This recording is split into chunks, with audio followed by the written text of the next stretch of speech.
Welcome back to Stadium Hot Dog.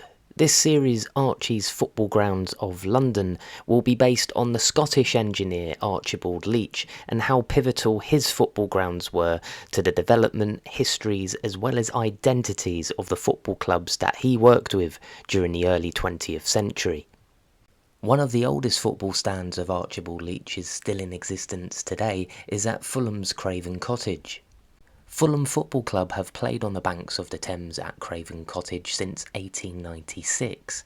In 1903 the first stand was built. This became subject of a legal case where Archibald Leitch was a witness. A year later Leitch was invited to draw up plans for modernising Craven Cottage. Henry Norris, Fulham's director at the time, was very keen on expanding the ground.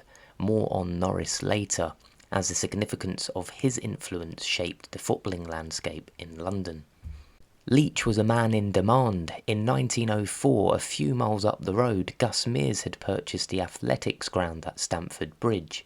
As with Norris, Mears's aim was to upgrade his ground into one of London's most successful sporting stadiums. Mears owned the site, unlike Fulham, who were tenants at Craven Cottage. Another advantage for Mears was that Stamford Bridge was near both a railway station and underground station. Fulham's Craven Cottage, however, was not as directly connected, if only there were regular taxi boats. Mears put two and two together and invited Fulham to become tenants of his new Stamford Bridge Stadium. This made perfect sense, with Fulham being a well-established club in the Southern League with great prospects and a growing fan base. The move would only be around the corner. However, this came at a price, £1,500 per annum. Norris firmly declined. Simon Inglis argued that this was perhaps Norris showing that he didn't want to play second fiddle to Mears's ambitions. As we find out later, Norris had his own.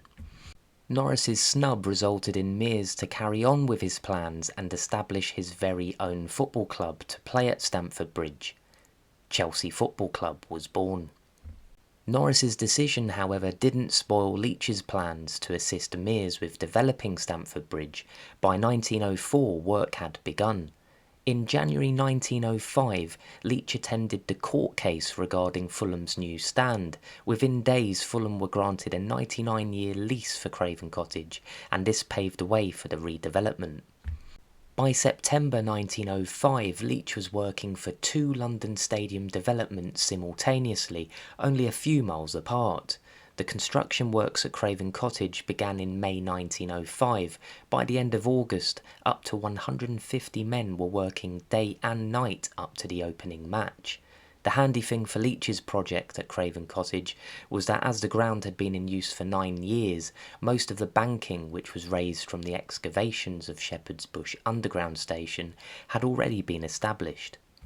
The banks were terraced and were built with a crush barrier that Leitch would patent the following year in 1906.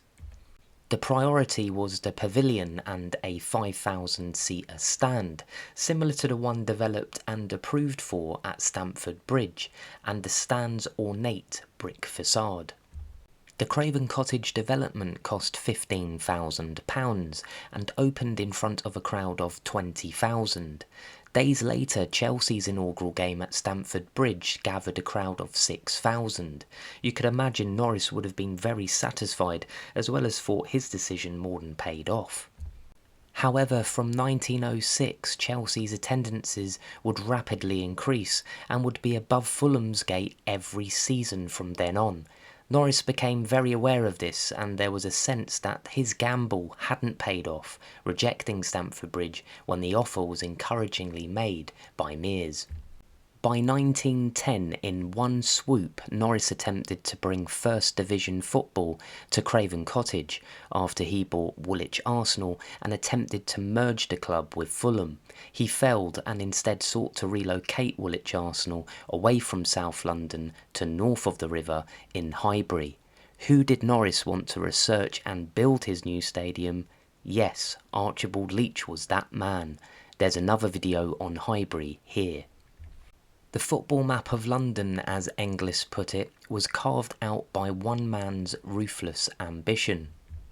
This photograph offers an early view of which would become a Leitch trademark for a football ground layout, especially when looking at the riverside terrace here on the left.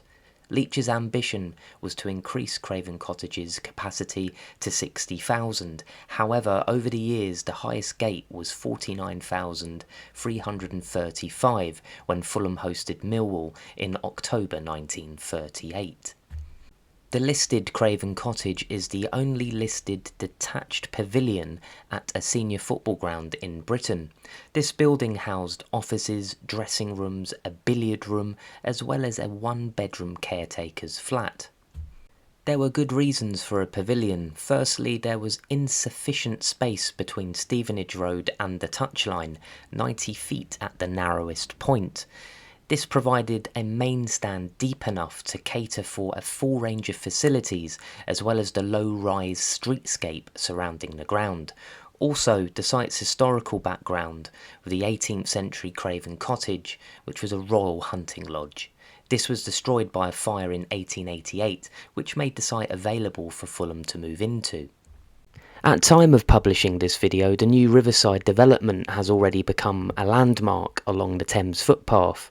Once completed, Craven Cottage's capacity will increase from 25,700 to 29,600. With upholding the listed pavilion and the brick facade of the Johnny Haynes stand, the new riverside development complements the history of the ground. It's such a relief that one of Leitch's remaining stands and pavilions in England has been safeguarded for future generations. Craven Cottage remains one of the most unique grounds in the country, and for me was Archie's best.